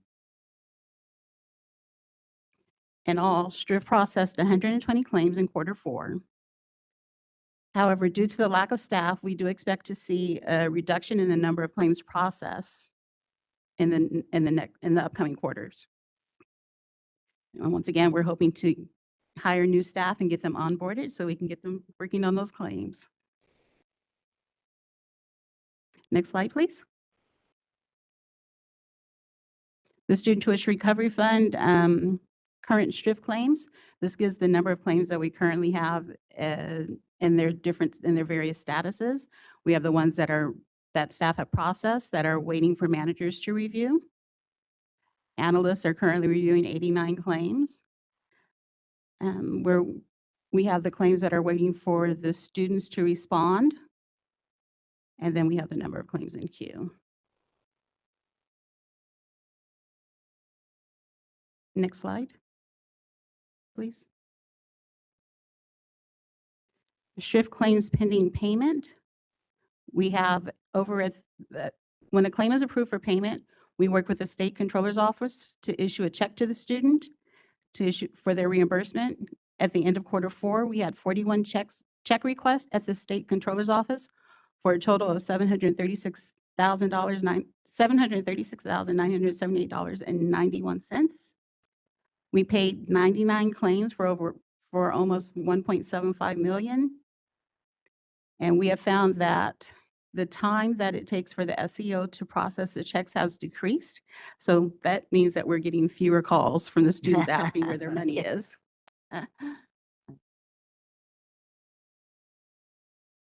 And at the end of the 4th quarter, next slide, please.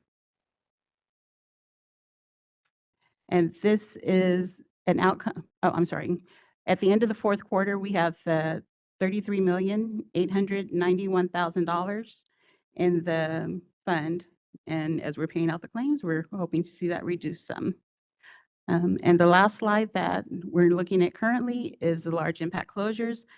Thank goodness the schools have not changed because we do not want any more large impacts. That is the end of my presentation, and I'll turn it back over to you. Thanks, Yvette. Any questions or comments from committee members? I have one, sorry. No, go ahead. Hi, thank you for reporting to us and nice to see you in person. I just wanted to know what in queue means on the current STRIF claims. In-queue means that we've received the claim, however, it has not been touched Okay. by an analyst All yet. right, That thank has not you. Started the process. Any other questions or comments? Okay, thank you, Yvette. Oh, sorry, go ahead, Jessica. Yeah. I'm wondering if similar to the timeline reports on complaints, if we could introduce similar data. So what is the average time in queue, for example, before assigned to an analyst? Some sort of a time analysis would be helpful. Thank you.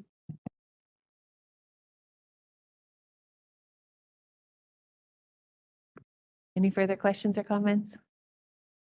Okay, we'll open it up for public comment for item 5H, the STRIF update. Anyone in the room wishing to make a public comment, please come forward. Seeing nobody, we'll move to WebEx.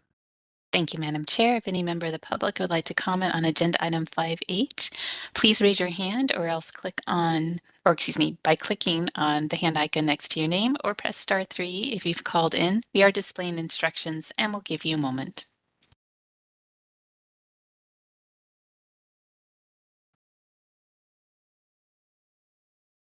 All right, this is the moderator. I see no request for comment at this time. Madam Chair, I return the floor back to you. Thank you, and thank you again. Thank you.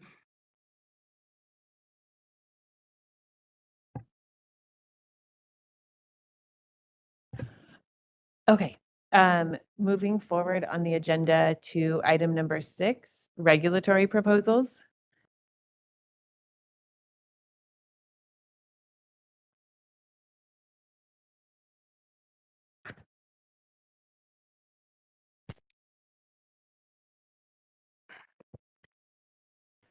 All right. Good morning, Chair Farron and members of the committee. My name is Parker Strohmeyer, and I am the Bureau's Regulations Specialist. And I'm happy to see all of you in person today. Seeing several of you virtually multiple times. And now it's in person, so I'm happy to be here. If we can go on to the next slide, please. For regulatory status updates, I'm happy to report that our important work has continued.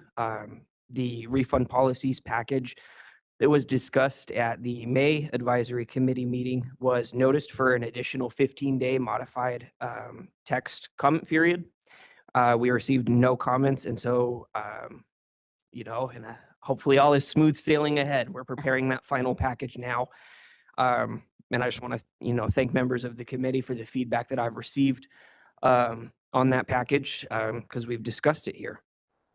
Other packages that we've discussed this year on unapproved activity and catalog requirements are still in internal development. We're still working on those either with DCA staff, budget staff, or internally with BPPE. And with that said, I'd like to move on to our main topic for today, which is approval by means of accreditation applications.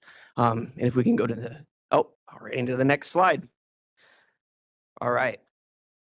So as I mentioned, I'm pleased to be able to speak on this important issue, our efforts to strengthen regulations related to the approval by means of accreditation or ABMA applications.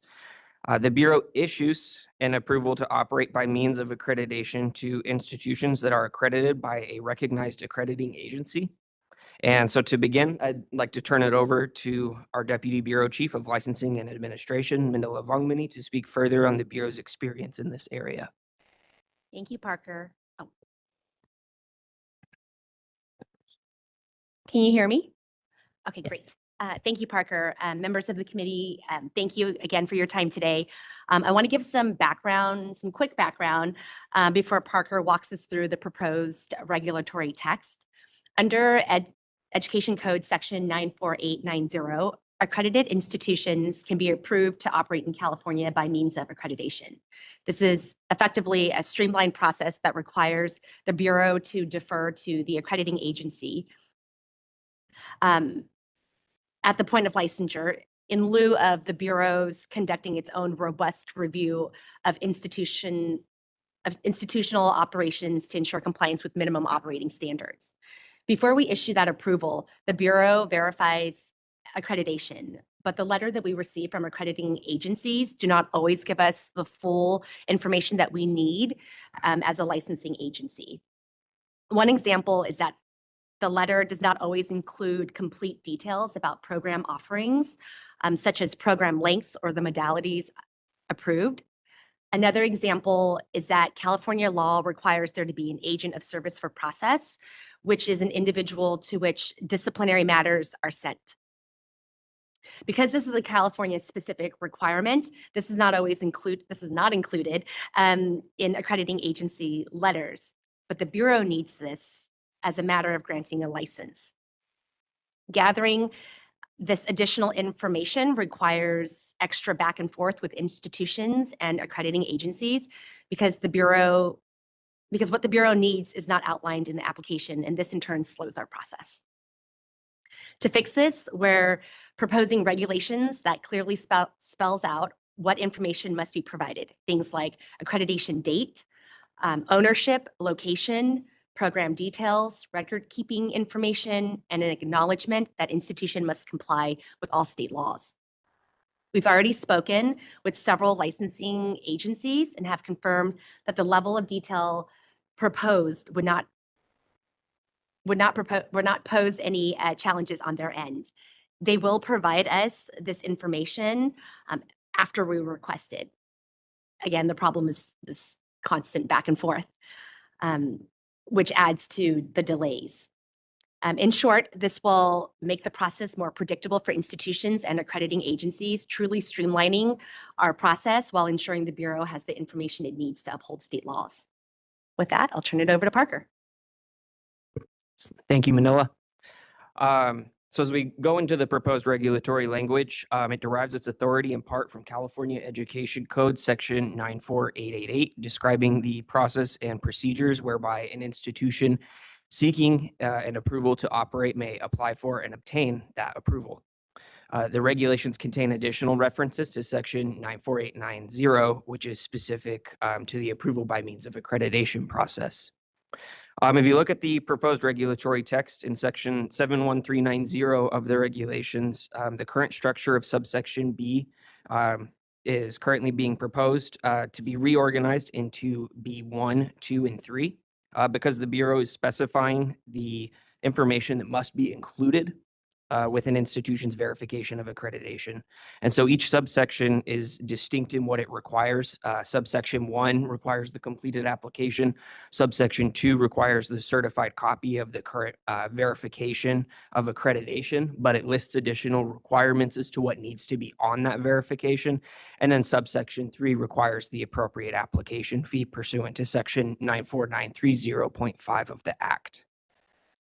The additional required information proposed in subsection B2 includes the dates of the period of accreditation, a list of owners with their ownership level and percentage of ownership, a list of accredited locations and their addresses, and a list of the accredited educational programs with the level of degree awarded for the program, or if the program is a non-degree program, that the program is a certificate or diploma level program, and the number of hours or credits for completion, and semester, quarter, or trimester unit designations for degree programs. Since we're talking about B2, I'd just also like to acknowledge there is a repeated the in this text, and I will ensure you that the final version will not have a repeated the. The Bureau has also added subsections C4, 5, and 6 to 71390. Subsection 4 requires the same information for an agent for service of process, which Manila touched on earlier, and it's required for all institutions pursuant to section 94943.5 of the Act. Subsection 5 asks for an institution's custodian of records, so the Bureau knows who to contact to ensure that the institution is maintaining its records. Finally, subsection 6 asks for the institution to acknowledge that an institution approved by means of its accreditation shall comply with all applicable requirements of the Act and of this division as specified in section 94890C of the Act. The same types of changes are made in section 71480 for the renewal process for accredited institutions. Subsection B was reorganized. The Bureau added the information needed on an institution's renewed verification of accreditation, the agent for service of process, record-keeping details, and an acknowledgement of the compliance with all other applicable requirements of the Act. The Bureau welcomes feedback, insight, or questions from the committee. I would like to thank you all in advance for your feedback. And I'd also like to just extend a thanks to folks at DCA and the Bureau in particular, licensing staff who helped to increase my knowledge of accreditation in general. And so I just wanted to thank those people as well as the accrediting agencies that we have gotten the opportunity to speak with. Those conversations have been helpful up to this point. I'll turn it back over to the committee now. Thank you. Thank you both. Questions or comments from committee members? Go ahead. Hi, Michael Zimmerman, and thank you, Parker and Mel, for coming and presenting on this. It's very informative. I have two comments, kind of, I guess, suggestions, perhaps, regarding the ownership thresholds. So, many institutions that have like an employee stock plan, the list of owners may be hundreds of people long and change on a sometimes weekly basis. So I'm curious if it'd be open to some consideration of a percentage threshold that the accreditor must report on this certified copy of the verification of the accreditation. I imagine, we're trying to get at institutional control, and so an employee that maybe has a very fractional of a percent, it seems a little bit like an administrative burden on the institution and the accreditor to include every single one of those. So just food for thought there. The other comment I had was regarding the non-degree programs. It sounds like it's requesting an indication of whether the program is a certificate or a diploma. And I know that, for example, ACCJC, my accreditor, they don't differentiate between a certificate or a diploma. And I believe in the California Education Code, they're defined essentially as one and the same. So I'd be curious, what are we trying to get at by knowing whether it's a certificate or a diploma? And if an accreditor doesn't differentiate it and the institution doesn't differentiate it, what can we expect the institution to do to be compliant with this? So to your first thing about ownership, thank you for the comment. We can definitely consider that. To your second question, I'm sorry to ask you, but could you just, so you're asking if diploma and certificate, what's our reason for including both of those? Yeah, I'm just, I know for my accreditor, again, ACCJC and my institution, we don't see a difference between a certificate and a diploma. They're non-degree programs and there's degree programs. And that's how, our accreditor keeps their record of our programs. So I'm curious, the application seems to request that institution indicate whether a program is a diploma or a certificate if it's non-degree. And in our case, they're one and the same. So I'm just curious, is there, how would an institution like ours handle that situation? Got it. Thank you. I understand. And, with those terms are, they mean the same thing. So when we're drafting the regulations, we didn't want to say diploma and not say certificate, even though they mean the same thing, because to an accreditor, they may call it a diploma, they may call it a certificate, they may know that they mean the same thing, but that was our reason for including both in this draft. And certainly, if there's feedback on that particular thing, we would welcome additional feedback. Thank you. On that provision, it seems like the point of that provision is just to certify that the program actually leads to a certificate or a diploma. It doesn't matter which, it's just to make sure the program leads to something. Correct. Right, okay, I think that's what they want, yeah. Yeah, we need to know what programs the institution has, and if that's a certificate or diploma, we need to be aware of that. Further questions? Go ahead, Joseph. Yes, Manel, you mentioned earlier that you had engaged with stakeholders. You used the word licensing agencies in regards to the articulated details in B2. Did you mean to say accreditors? Or I guess the broader question, did you engage with accreditors regarding the level of detail requested in B2? Yes, sorry, I meant to say accrediting agencies. Okay, and could you describe which accrediting agencies you communicated with? Or do you recall? APES, oh, you have Yeah, so thank you. First of all, we recognize the need for our regulations to strike a balance between giving us what we need for our licensing operations and requiring information from accreditors that they'll be able to provide. So we targeted several of our largest accreditors, including APES, and I'm going to use acronyms, but yeah, that's APES, fine. That's good. Yeah. DIAC, TRACS, ACCSC, NACIS, and WASC are the 6 that we've spoken to up to this point. In WASC, did you speak to the senior commission as well? Yeah, Senior and who we junior met committee. with was WASC senior, yes. Okay, did you meet with ACCJC as well or no? We have not met with ACCJC yet. Okay, got it. I'm pleased to hear that you got consensus feedback from the accreditors that they would be willing to provide that level of detail at a point in time. In our institutional experience over many, many years has been that we're often the liaison between what the licensing or state authorizing agency needs and what our accreditor is willing to provide. And we end up playing middleman and passing multiple draft versions of letters back and forth.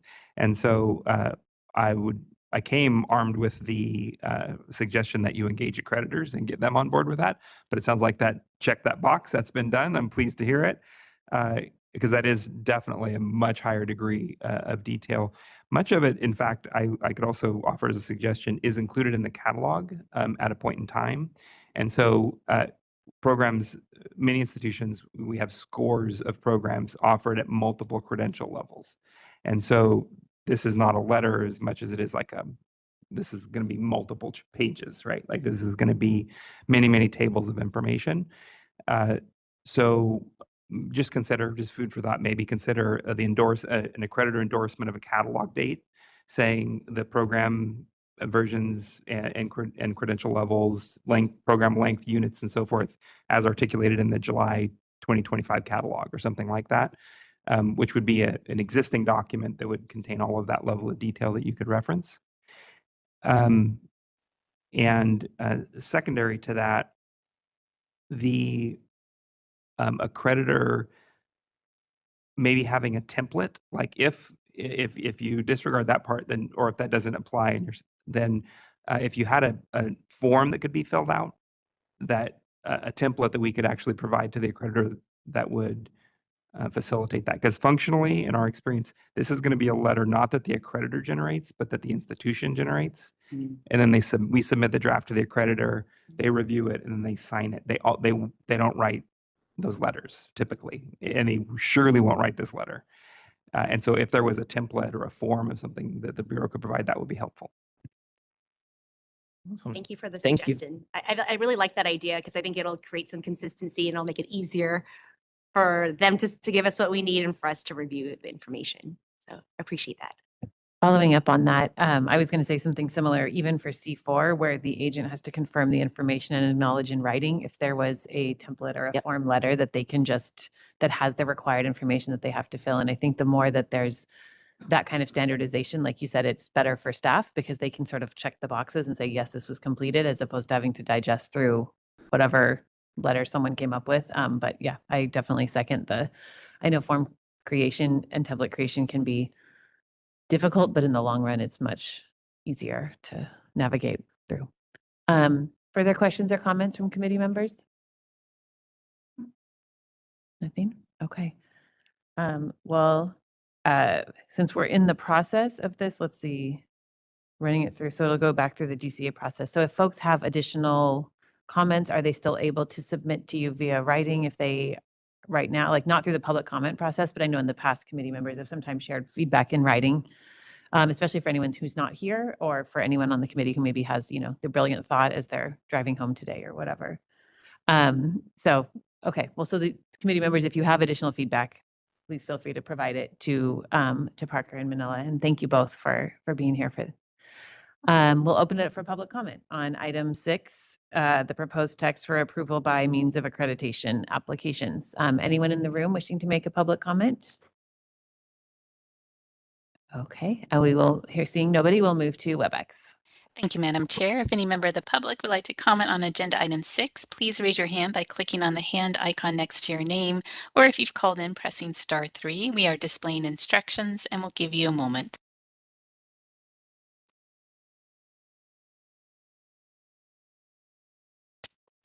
All right, I see no request for comment. Madam Chair, I return the floor back to you. Thank you. And thank you again. Thank you.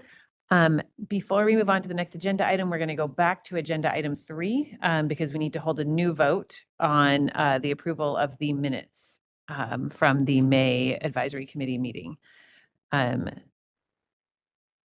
I need to do another motion and second as well? Just start all over again is what you'd like us to do? Yes. Please. Okay, just making sure. Okay, so we are recalling agenda item number 3, the review and approval of the May 28th Advisory Committee meeting minutes. Any committee members have any comments on that item? Okay. Do I have a motion? So moved. Okay. Second? Second. Okay, thank you. I will reopen for public comment on agenda item number 3. Anyone in the room wishing to make a comment on the review and approval of the May 28th Advisory Committee meeting minutes, please come forward. Okay, moving to WebEx for public comment. Thank you, Madam Chair. If any member of the public would like to comment on agenda item 3, please raise your hand by clicking on the hand icon next to your name or pressing *3. If you've called in, we'll give you a moment.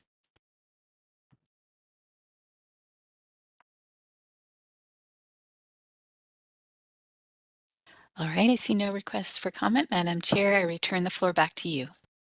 Thank you, and I will take a vote on agenda item 3. Tess. Abstain. I was not here last time. Thank you. Thank you. Hanson. Aye. Thank you. Joseph. Abstain. Thank you. Tracy. Aye. Thank you. Michael. Aye. Robin. Aye. Thank you. And Lee. Aye. I think we might have Robert. Is Robert here as well? No, not. Okay. I was hoping to, but I think we're okay with the addition of Robin on that vote. I've got 1, 2, 3, 4, 5 out of 7 present. You need to have a majority of the quorum, which is 6. So I have 5 ayes. So I should be okay. Yes? No, we need We need 6.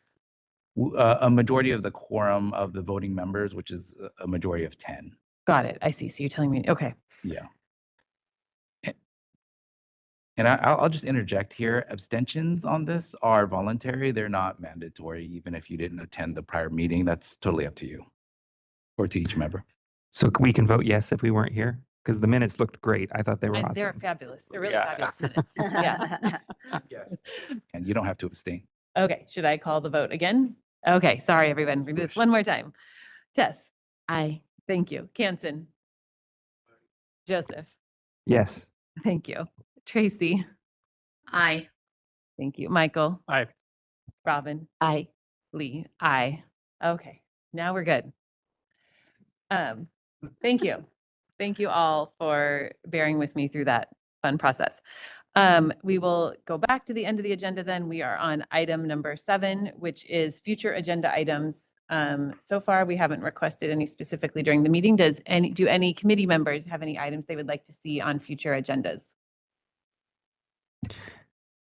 I would love to see there's been a lot of transitions in leadership at the Bureau over the last 2 to 3 years. And so an org chart, I think would be a helpful resource, maybe like a leadership org chart for the committee.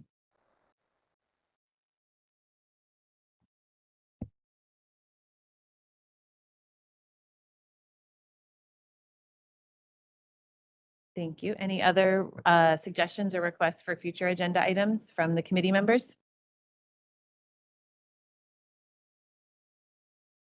Okay, opening this up for public comment as well. Anyone in the room wishing to make a public comment on item number 7, future agenda items, please come forward.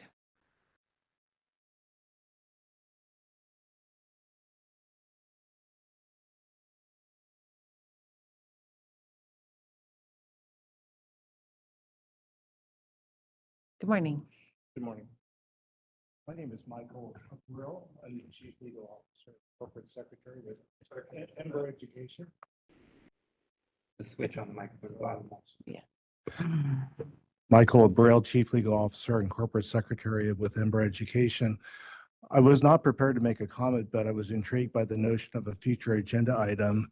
About 4 months ago, Chief Cochran and I attended the NASAPS meeting, the National Association of School Administrators and Supervisors of Private Schools. I think I got it right. And during that meeting, there was a discussion regarding the use of AI. And one of the sister states, the chief of the sister state admitted that he used artificial intelligence tools to analyze school financial statements. I was pleased to know by the chief's comments that at least with regard to analyzing school data, that there's a desire to have that done manually. I'm not opposed to, and I think my institution is not opposed to the use of artificial intelligence tools, but if that were to happen, we'd like to hear it in advance and not at a NASAPS meeting, especially since we have very rigorous rules with regard to contracts that we enter with vendors, with regard to where the data is being held, with regard to how the data is being used and how it's being trained. So if this Bureau decides to use artificial intelligence tools to analyze our financial statements or other data, we would like to know in advance. So right now, it does not appear to be a concern because the Bureau uses manual processes, but with budgets being as they are, we're always looking at ways, I'm sure the Bureau is too, to streamline those processes. So I think it would be wise for this advisory committee to have a discussion on the use of artificial intelligence tools in the administration of or the supervision of schools. Thank you so much. Anyone else in the room wishing to make a public comment on agenda item 7, future agenda items? Okay, seeing nobody, we'll move to WebEx. Thank you, Madam Chair. If any member of the public would like to suggest a future agenda item, please raise your hand by clicking on the hand icon next to your name, or if you've called in, pressing *3. We are displaying instructions and we'll give you a moment.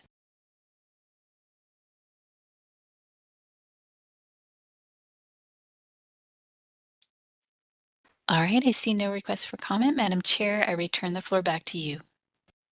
Thank you so much. Our last agenda item is the adjournment. Richie, can you just remind me of the next meeting date? Do you have that easily available? Sorry to put you on the spot.